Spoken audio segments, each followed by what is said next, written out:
we steal other people's material.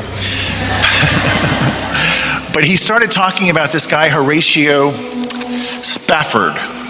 And Horatio was a very successful businessman living in Chicago in the year 1870. And he had a 4-year-old son and 4 daughters. And sadly, that year, his 4-year-old son caught scarlet fever, and he died.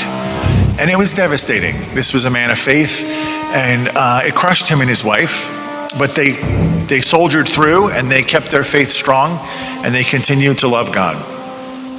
The following year, there was the Chicago fire, which burned a large part of the city to the ground. Among the buildings were his office, several buildings he owned, and his own residence, all gone, lost it all.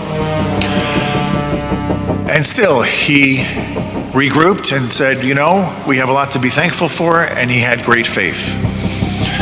2 years later, he decided, let's go over to England and see if we could start something over there.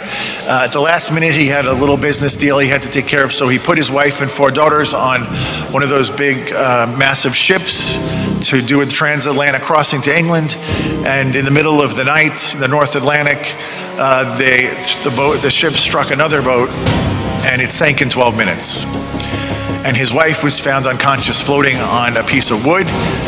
And when she arrived in Wales, she telegraphed him back home and said, "Saved alone.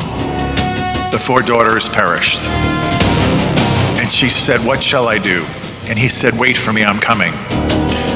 And he packed up and got on the next ship he could get on, and he made his way across the Atlantic. And when he was passing over the spot where the first boat had sank, the captain stopped the ship and called Horatio up to the captain's quarters and said, "Sir, this is where your daughters perished. I just thought you'd want to have a moment." And what did he do? He prayed. Can you imagine the turmoil of this man's life? He loses his son, he loses his home, his business, he loses all his 4 daughters.